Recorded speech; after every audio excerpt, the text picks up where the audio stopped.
Have you read the book of Enoch? This ancient manuscript might just change your whole perception of the Bible. In this video, I'm going to be going over chapters 1 and 2. I'm going to be doing an overview of the verses, its historical context, and its significance. Now, I've already done an introduction to this book, so if you haven't seen that video yet, then I highly recommend that you do that first. This is going to be a continued series, so if you are interested in understanding this ancient manuscript, then follow me. Now, the first book in the book of Enoch is called the Watchers. The Watchers are a group of angels who descended to earth and fell in love with human women. Now, chapter 1 first opens up with this introduction of Enoch, who is identified as the great-grandfather of Noah. Enoch is portrayed as a righteous man, deeply connected to the divine. The first verse describes how Enoch was chosen by the Lord. He was to receive revelations about the nature of the universe and heavenly realms. In the second verse, Enoch begins to unravel the vision that God and the angels gave him. Now, he says that this vision he had is not meant for his generation, but for a generation that is for to come. Enoch begins to prophesy that God is going to come down from heaven for the elect ones or chosen ones.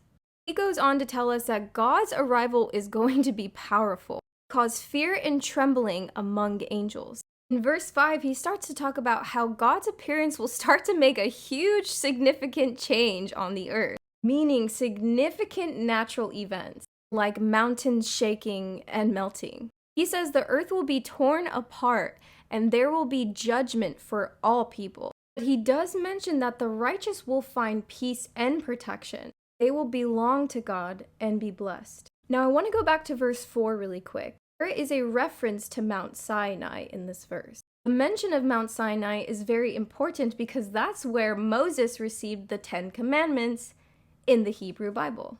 Now, the second chapter in this book is called the Creation. The first verse talks about the stars and the planets in the sky, highlighting how they move in a very predictable way. He is talking about how the universe is incredibly organized and precise. In the second verse, he talks about how the earth is steady and unchanging. Enoch also mentions the different seasons. He also mentions water, clouds, dew, and rain, showing that nature's processes are dependable and very consistent. Now, in verse 3, he talks about how trees act differently in winter. Some lose their leaves very quickly, while others keep them for several years. He's telling us that nature follows a regular pattern. Now, in verse 4, he begins to describe the heat of the sun during summer, making it very uncomfortable to walk on the hot earth. In this verse, he's pointing out how intense and hot summers can be. Now, in the next verse, Enoch begins to tell us about the return of green leaves, how the trees will start to bear fruit. Verse 6 emphasizes the consistency of nature's cycles. Enoch tells us that everything is done according to God's ordainment. Now, Enoch continues to tell us in verse 7 that the seas and the rivers always do what God tells them to do and they never go off course.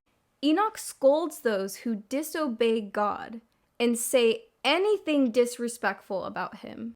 Now, this leads to the upcoming verses about judgment.